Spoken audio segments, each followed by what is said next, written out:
So politically, the last few days have been absolutely stunning. It is Wednesday, December 10th, 2025. And I'm going to start here because the Kremlin was just calling Ukraine a failed state because Zelensky called for elections, and he called for elections and they said, well, like, we need help to make sure that we can have free and fair elections. And I'll explain what the Russians were saying through the foreign ministry spokesperson. Let's try to set the table first. Here we see Trump talking to an interviewer just recently about how that's Zelensky, got crooked Joe Biden to give him $350 billion, which is a wrong number. It's about $100 billion roughly. And look what he got. About 25% of his country is missing. Like, Trump couldn't be more articulating Putin's points if he was really trying hard to do so. He's just, there seems to be some kind of fundamental laziness here to not really do his homework. Okay, according to the Financial Times, Trump is pressuring Zelensky to agree to a settlement by Christmas, giving him only a few days to sign what's being described as a capitulation document. The proposed peace plan would force Ukraine to surrender territory in exchange for some vague U.S. security guarantees. Of course, Zelensky's not going to do that. Here, the Pope was saying this. What do you think about Trump's peace plan for Ukraine? Do you think it's fair? I'd rather not comment on it. I haven't read the whole thing. I think, unfortunately, some of parts of it that I have seen make a huge change in what was for many, many years a true alliance between Europe and the United States. The remarks that are made about Europe, also in interviews recently, I think are trying to break apart what I think needs to be a very important alliance today and in the future. So it's a program that President Trump and his advisors put together.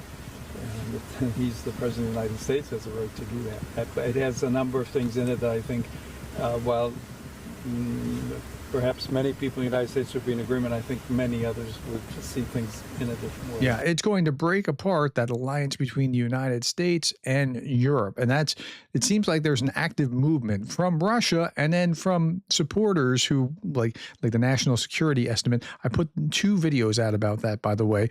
In one video, I compared Trump's 2025 national security document versus Biden's. And then in a second video, I compared Trump 2.0 to Trump 1.0 in his 2017 national security document. Go back and watch that if that's interesting to you. Okay, the entire peace plan must be scrapped, says Senator Blumenthal. Well, of course, Senator Blumenthal is both pro-Ukraine, just like Lindsey Graham, and he's also a Democrat, so he'll be discounted by Trump for whatever he says. But he's right here. Democrat Senator Richard Blumenthal from Connecticut believes that Trump should replace negotiators Witkoff and Kushner, who were involved in the process of resolving Russia's war against Ukraine. Quote, I think Trump needs new emissaries. Witkoff and Kushner seem to be more on Russia's side than impartial or objective negotiators, and the entire peace plan must be scrapped. Okay, I agree. I just don't think he's going to get any traction with that. According to the Washington Post, the U.S. is proposing a Korean-style scenario, like, North and South Korea are divided along the 58th parallel. The plan includes the demilitarized zone from Donetsk to Kherson, with both sides keeping territorial claims similar to North and South Korea. Zaporizhzhia nuclear power plant would not remain under Russian control. Maybe it would have U.S. oversight. We don't know exactly how that'll play out. Ukraine could join the EU by 2027. U.S. would offer NATO-style security guarantees without being NATO. If you want to know more about this, put in the comments below, tell me about the peace plan, and I'll do a video just dedicated to that. Okay, let's keep moving. Zelensky says that he's finalizing a 20-point document for ending conflict with Russia. This is according to RT, so listen how they're describing it. The key question is what specifically will deter Russia from a third invasion. He fails to say how Ukraine has consistently shut down peace talks since 2022. Nothing could be further from the truth. Here's Representative Joe Wilson saying Ukraine has accepted all 6 proposals presented by Trump this year. Russia has accepted 0. Putin is mocking President Trump and buying time to keep killing Ukrainian families, ensuring hundreds of thousands more Russian men die in trenches, and for perverted lies. And here we see when those documents or when those peace proposals were put forward and accepted, but Putin keeps coming back and saying no, no, no. Yeah. Okay. Here's John Bolton talking about, like, if Trump just bails from the peace process, we're probably all better off, with two caveats. Listen to this. I've been of the view that it could happen almost at any moment for quite some time now. In a sense, Donald Trump walking away might be a good thing with two provisos. Number one, that the United States continues supplying military intelligence to Ukraine, which we have the capability of doing, but European NATO members do not. And number two, that we continue selling weapons and ammunition to European NATO members that can pass it along to Ukraine. If Trump walks away with that, then I think there's at least a chance to thwart the Kremlin's efforts to break through Ukrainian resistance. If that's cut off, that would be very serious, however. Yeah, so I think he's right. I think this would be actually a better scenario than Trump putting his thumb on the scale on the side of Russia. Okay, so yesterday Trump was talking about how, the Ukrainians, they need to hold an election. They're not holding elections. They're using the war not to hold an election. And then Zelensky came out shortly thereafter and just flipped the narrative. Douglas McGregor came out yesterday and said it's time for Zelensky to warm up his engines on his private plane for Israel. He has become irrelevant and has no future. Guy hops on a plane to meet with leaders in Paris and London and Berlin to receive meaningless reassurance that they'll support his position of not giving up lands to Russia after multiple weeks of high-stakes negotiation. Make peace, you fool. Okay, so McGregor is one of these pro-Russian talking heads that can't seem to ever say anything that doesn't agree with Russia. Sputnik also, but this is actually a media outlet from Russia. Zelensky no longer necessary for Ukraine settlement, says an expert. The U.S. wants to end the Ukraine conflict, but Europe is the main obstacle. Europe will be the main loser if the conflict ends, and the current situation is the last chance for Europeans to achieve at least some economic, political, or geopolitical gain. Yeah, they're in it for themselves, and it has nothing to do with, international order and not changing the borders by force and that sort of thing. Okay, here is Timothy Milovanov. Timothy Milovanov said, I told CNN that Putin calls Zelensky illegitimate, and now Trump echoes him by demanding elections during a war. So Zelensky flipped the script. Let's listen to what he has to say first. Illegitimacy or lack of legitimacy of President Zelensky throughout the entire war and throughout all of the negotiations. So in some sense, President Trump is now, aligning with that by saying, listen, President Zelensky, you need to have elections. No one has elections during the war. It's really irresponsible. Ukrainians don't want elections during the war. So, this is a little bit, back and forth in diplomatic language. Zelensky doesn't want to contradict President Trump. And so that's the same tactics Ukraine is using now, put in a comma. We're happy to do that, and then reality comes in. And this reality, in this case, please guarantee security, which means... Okay, but we're happy to have the elections, guarantee security. After the ceasefire, after the peace. Okay, so have a ceasefire, we'll have our elections, guarantee the security, and we'll do it. And so Zelensky comes out yesterday and says that he's ready to hold elections in 60 or 90 days if partners can ensure security. So that's not something that Putin was counting on. That's not something Trump was counting on, as he was kind of repeating Russian talking points. Whether he got it from Russia or elsewhere, he's still repeating that same kind of talking points. And I got to give him the benefit of the doubt on this one, because to an American mindset, we think, well, we had elections during the Civil War. We had elections during World War II. We had elections we've always had it. It's not in their constitution. So they have to change their constitution in order to be able to do it. But sure, let's do it. Okay. Now, then Maria Zakharova came out, or Zakharova, Greg Terry always corrects me, came out and said this. And this is Greg Terry's voiceover of what Maria Zakharova said. Listen to this. He said that the countries of Western Europe, the European Union, and NATO should provide him with security to conduct elections. He being Zelensky.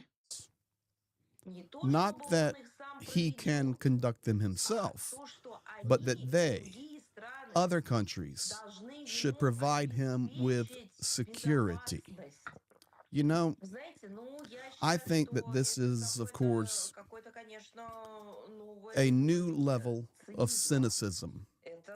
This is even something, even for Zelensky, some kind of knight's move, I would say. It is really something, you know, and it's quite a challenge, especially given everything he's already stirred up. I mean, personally, I can't recall a single country that has demanded other states secure the holding of its elections on its own soil without effectively declaring it has lost its independence and sovereignty. This is swift. Actually, Zelensky did jujitsu to what Putin was saying, and Zakharova is trying to do it back. I've never seen anything like this. So, yeah, so she's essentially calling it a failed state because, hey, if you can't even secure your own elections, okay. So the United States is now moving to leave NATO. Well, that's this is a Kiev Post headline. It's not really that. The United States isn't doing that. There's a bill put in by Congressman Thomas Massie. It'll go nowhere. The bill has been introduced that would withdraw the country from the alliance and redirect billions of dollars toward domestic defense, Republican Congressman Thomas Massie announced. Nothing will happen with that. Marko Mikkelsen, he's from Estonia. He's the chairman of the Foreign Affairs Committee, says this: the Kremlin likely never had imagined that the United States would go this far. The proposal itself will lead nowhere. He's agreeing with what I'm just saying, but it may only deepen the sense of frustration and distrust among the allies, and I can see how that would be. Michael Weiss says another way to read this is that the nuttiest members of Congress are putting out their own maximalist plans for strategic realignment with Russia so that whatever Trump does short of these plans comes across as a compromise. I think that might be fair as well. Meanwhile, 51% of Americans consider that Ukraine's territorial concessions and troop cap would hand victory to Russia. This was in a survey by More in Common organization shows. According to the poll, most Britons, Poles, French, and Americans think that it's likely that Russia would invade another European country in the coming year if it succeeds in capturing Ukrainian territory. 74% of Americans, 3 out of 4 Americans, think it matters to the U.S. that Ukraine defends its sovereignty from Russian aggression. 63%, that's 2 and 3, almost, believe that it's unlikely that Russia would keep to a ceasefire. We don't trust Russia. I mean, it matters, and we don't trust them. Across all 5 countries, Germany plus those aforementioned, people tend to reject key elements of the U.S.-backed deal, with Britons and Poles in particular thinking that these conditions would be unacceptable. So that's where people are in general. Meanwhile, Marco Rubio is taking a hard stand against Calibri. Calibri, yeah, that's right, the font. Marco Rubio ordered diplomats to return to using Times New Roman font in official communications, calling his predecessor's decisions to adopt Calibri a wasteful diversity move. Okay, this is from the Huffington Post. The department under Blinken in early January 2023 had switched to Calibri, a modern sans serif font. Sans serif means without serif. The little kind of, I don't know, little flourishes on the letters, saying that this was more accessible font for people with disabilities because it did not have the decorative angular features and was the default in Microsoft products. Personally, I like Times New Roman, but it doesn't really matter. Okay. Now, yesterday I talked about this. Reports confirm church raids, clergy detentions, and state pressure on certain Christian denominations in Ukraine. It should be singular, not plural, according to Representative Anna Polina Luna. She's complaining about the Russian Orthodox Church, named the Ukrainian Orthodox Church. It's the Russian Orthodox church branch in Ukraine. Yes, the same Ukraine that Congress keeps writing blank checks to. If a government is jailing Christians, why are we still sending them hundreds of millions with no oversight? Stop funding, demand accountability. So she put this out the day before yesterday. I talked about it yesterday. And then I saw this, a conference of European churches. Now this really got my goat first, because I'm a Christian, and what she's doing is she's backing what the Russian Orthodox Church in Ukraine, called the Ukrainian Orthodox Church, is was doing, using spy networks through their church, which they shouldn't be doing at all. Like, everybody can agree to that, right? And she's using that in order to say, let's stop funding Ukraine. This really bothers me. So then I saw this today. A conference of European churches conference just declared Russia's holy war doctrine heretical. That would be the Russian Orthodox Church, or in Ukraine, the Ukrainian Orthodox Church is what the Russian Orthodox Church is called. Their holy war doctrine heretical. First international church body to do so. Thank you. Meeting in Helsinki, 90 church leaders named it plainly, claiming soldiers dying, because the Russian Orthodox Church was claiming that soldiers dying in Ukraine get their sins forgiven. That's heresy.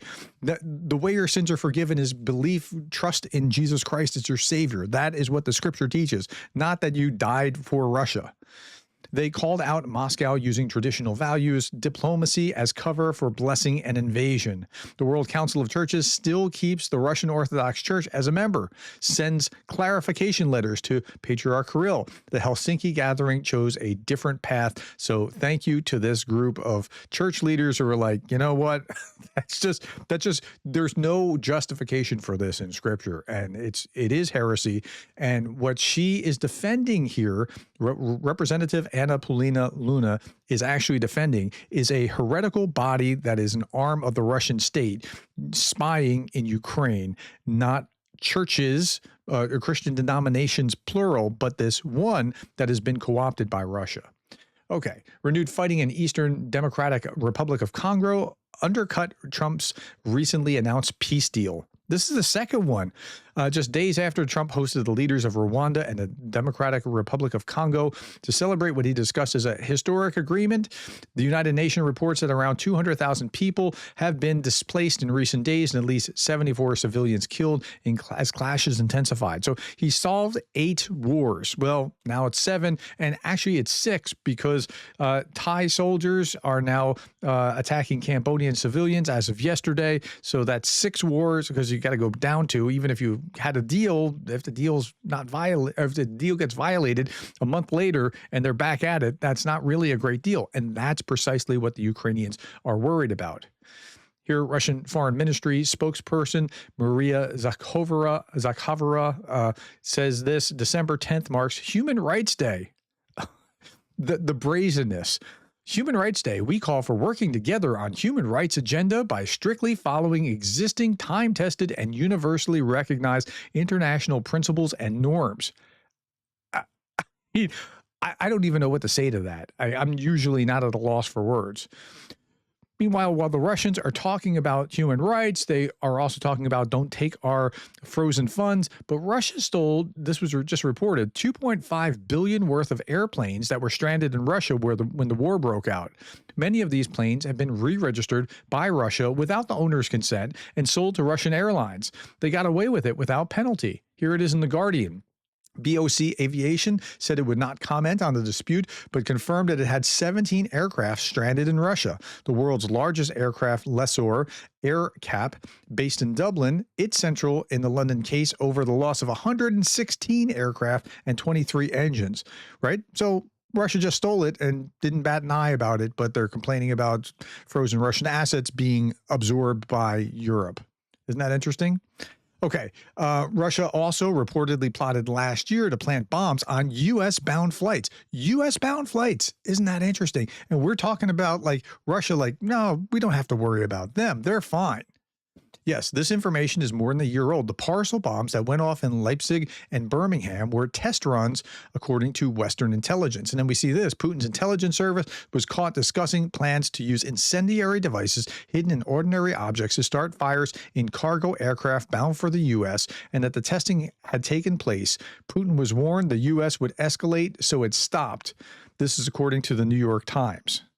Like, okay, so this is what was about to happen, and we're talking about, no, let's not bother Russia. Let's just make deals with Russia. In case anyone, this is Branislav Slantchev. He and I did a video together where we're just talking about like some really interesting perspectives. He's a professor at University of California, San Diego. In case anyone there still believe the nonsense about NATO provoking Russia, here's Putin himself telling you it's a war of conquest. Like literally, he can't possibly make this clearer. Here's the quote. Quote, It is important territory, our historical territory. Absolutely. Russia was created in such a way that this was always part of Russia. There's no question about that. It's simply a natural thing, this being Ukraine. A historical fact. And even during the formation, the founding of the Soviet Union, there was a dispute. I've already mentioned Donbass became part of the RSFSR. And then Vladimir Ilyinovich decided, as he put it, this is a direct quote from the document, to change the decision. And he changed the decision, and that's it. Donbass was given to Ukraine. And that's how it all happened. I won't comment on what happened now, but it's just about that. It's about the people. People who didn't accept the coup d'etat, but they always assume a coup d'etat when they're like, okay, in Ukraine in 2014, and they started fighting against them, fighting with artillery, heavy equipment, tanks, aircraft. That's how it all began. That's when the war began. We're trying to end it. We were forced to do this by force of arms, and we will, of course, bring this matter to its logical conclusion until the goal of the special military operation is achieved. Yeah, they're forced into it. It's not their responsibility. They couldn't help but cross the border with tanks in 2022. Okay. They're always dodging that responsibility. Here we are, Russian domestic propaganda getting population ready for an expansion of the war into larger Europe as soon as Trump forces Ukraine into laying back. They're talking about it. Yep, that's what they're going to do. And they're talking about it in the papers today. Well, today, yesterday, probably tomorrow. And then here, Russian Geographical Society has registered a trademark. Russia's borders have no end. Like, if you need more proof, this is the way that they're thinking about things. Lavrov says Russia is not going to fight Europe, and we have no such thoughts. But, in 2021, General Gerasimov said Russia had no plans to invade Ukraine, so you can believe that he won't reinvade after we stop what we said we wouldn't start. And here it is. Valery Gerasimov pointed out the hype spread by the media about Russia allegedly bracing for an invasion of Ukraine is a lie, while the military activity on Russia's own soil requires no notifications. Yeah. And the date, December 9th, 2021. Just about a month before about a month and a half before they invaded. How about that? All right, my friends, that's all that I have for you. Tell me if this was useful. Tell me if you want me to do the video on the points of the new plan as we know it. And thank you for the time. By the way, my shout out is to Kimball J, colleague Patreon, or Patreon colleague rather. Thank you for your support. Thank you all for the time, likes, shares, and the subscribes. And thank you for being the kind of person who cares about Ukraine.